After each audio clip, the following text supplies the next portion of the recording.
This is Talk Radio 1190, Dallas-Fort Worth's place to talk. The views and opinions expressed on this program are not necessarily those of this station or iHeartMedia.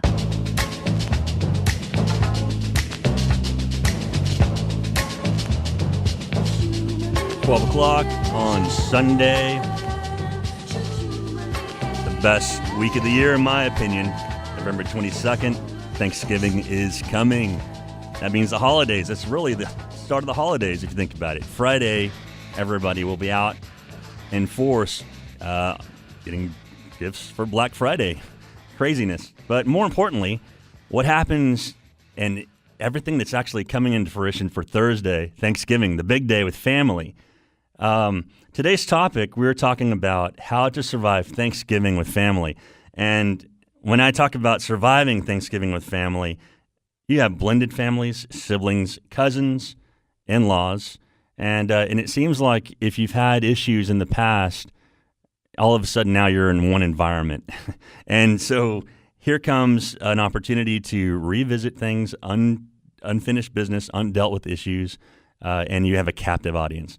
So today what I've done is I've brought two guests in to help us talk about this. Lynn McCracken, LPC with the Thrive Practice in Plano, Texas, and Anthony Riella. He's a neurologist with Texas Child Neurology.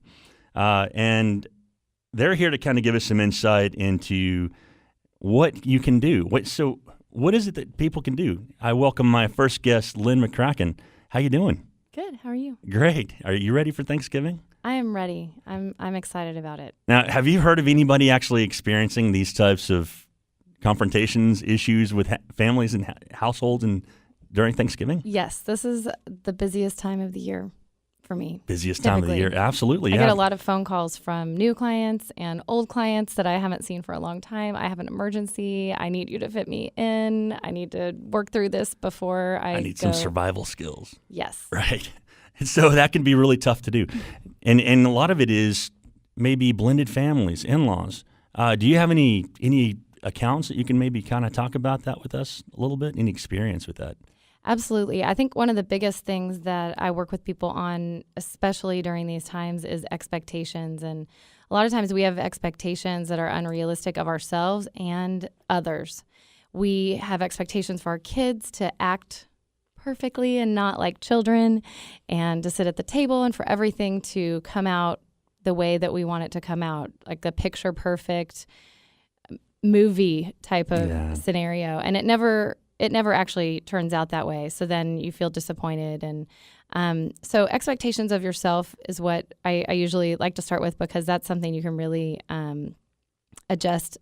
And then being aware of your expectations of others and maybe letting that go. Letting it go. That's a huge recommendation. Letting it go.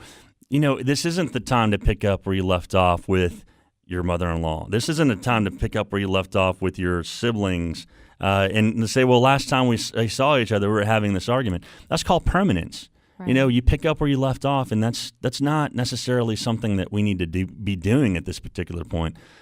So what do? Do you kind of hide out by drinking a bunch of wine and maybe sitting by the snack table, or do you interact and do you have a conversation? Do you try to be cordial? Well, a lot of people do try to numb out by drinking and eating. And so one of the things that I've learned is that numbing is really, you can numb the negative, but you also numb the positive feelings too. So you miss out on a whole lot if that's what you choose to do. And so I think that when you're able to let go of your expectations of other people and you're able to just be in the moment and access gratitude, what are you grateful for in that moment? Are you just grateful that you're healthy, that your kids are healthy, that you all get to be there, or for the family members that are there? Because a lot of times there's grief mixed in and losing a family member, and that oftentimes, when you're not always together and you don't live close to each other, that is another factor that a lot of people don't even really acknowledge, that people are grieving and in a difficult place sometimes when everybody gets back together again. That's pretty substantial. You know, I mean, you don't think about that, but the holidays are really one of the hardest times of the year for people that have experienced loss or are going through a divorce or don't have the entire intact family. So that could be a that could be really tough to deal with. You know, in my own experience working with individuals and coming up with these kinds of circumstances with how to deal with family, we've talked about the concept of reframing. You know, when you walk into and this is a mindset, when you walk into the house, walk into a room, you say to yourself and you think to yourself, okay, this is a brand new impression. This is a brand new day, brand new experience.